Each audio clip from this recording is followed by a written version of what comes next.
Bonjour, bienvenue à notre émission Sur la piste avec les SNIC. Nous sommes l'équipe des sports.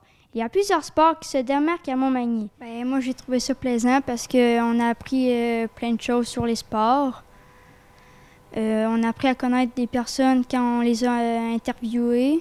Ça a été quoi le plus gros défi dans cette aventure-là? Nous, ça a été les informations à trouver parce que on les trouvait pas sur des sites Internet, mais souvent dans à la Société d'histoire ou dans les entrevues. Êtes-vous d'accord que le sport national, c'est le hockey et Montmagny n'en fait pas exception? Quand on pense au hockey, on pense au tournoi Pee-Wee. Bonjour, aujourd'hui nous accueillons Madame Dolores Anctil, bénévole du tournoi Pee-Wee de Montmagny. Bonjour. Connaissez-vous des joueurs qui ont participé au tournoi Pee-Wee de Montmagny qui sont rendus maintenant dans les ligues professionnelles? Oui, et on a Alain Côté qui a joué pour le Saint-Louis, qui maintenant est à sa retraite. Actuellement, on a Samuel Blais qui joue pour les Blues de Saint-Louis. Et pour parler, M. Alex Barré-Boulet. Au début, c'était un peu stressant, mais à force de parler, j'ai bien aimé ça. J'ai pris le goût un peu à faire cette expérience. T'aimerais-tu ça faire ça plus tard dans la vie, journaliste? Oui, mais je me pencherais plus sur... ça serait bien si j'aurais pas d'autres choix.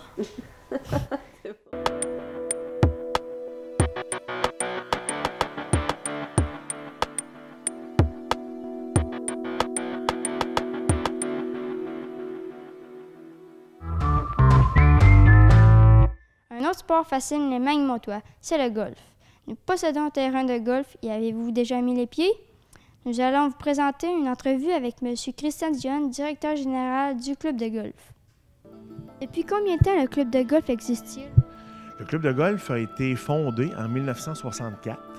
Dans le fond, c'est la fondation. C'est un groupe d'hommes d'affaires qui s'était réunis à cette époque-là. Ils ont formé un comité, ils ont acheté une parcelle de terrain et ils ont construit un 9 trous de golf parce que le 18 n'a pas été ouvert en 64. L'ouverture s'est faite du premier 9 trous en 65, mais le deuxième 9, lui, est arrivé beaucoup plus tard, en 1982. Est-ce qu'il y avait beaucoup de gens qui étaient membres à l'ouverture du club de golf de Montmagny? À l'ouverture, quand le club a été fondé, là, en 64-65, il fallait absolument, pour être membre du club de golf, pour jouer au club de golf, on devait être actionnaire du club. Le dernier sport que nous avons sélectionné est le canot à glace. Il y a toute une histoire qui se cache derrière cette activité. Rencontrons François Lachance, qui fait partie de la famille Lachance, pionnier de cette discipline. Bonjour, aujourd'hui on est en compagnie de M. Lachance de canot à glace. Bonjour. Bonjour à toi. À quoi servait le canot à glace à l'époque? Premièrement, le canot à glace, c'était un moyen de transport pour les insulaires. Au même Québec-Lévis, des premiers arrivants, il n'y avait pas de pont, il n'y avait pas de traversier. Fait que le seul moyen de se communiquer, c'était de partir avec le canot, soit pour une urgence, pour des malades, et même pour les enfants des îles, pour aller à l'école. Tu vois, là, aujourd'hui, tu as des bancs ici coulissants. Puis nous, on est un par banc. Quelles sont les conditions physiques pour faire ce sport?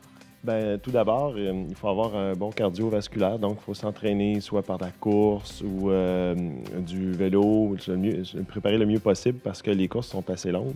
Puis ensuite, il faut aussi s'entraîner au niveau musculaire pour la force, parce que c'est ça qui nous permet de pousser le canot, que ce soit à la rame ou sur les glaces. Donc c'est important vraiment d'avoir les deux. Moi, j'ai toujours aimé ça, pouvoir faire du tournage, là. Puis ça m'a appris plus sur ce sport, le canot à glace. Dans la salle où vous filmiez, là, il y avait beaucoup de boutons. Puis c'était vraiment impressionnant. Voilà, c'est déjà tout pour cette émission des sports de Montmagny. Nous espérons vous en avoir appris plus sur ces disciplines qui sont très présentes dans notre ville. En espérant que vous avez aimé notre émission, à très bientôt! Oui, j'aimerais remercier Christian Dionne pour toutes les informations qu'il nous a données, François Lachance, Guillaume Larochelle et Émile Gagné pour toutes les informations qu'ils nous ont données.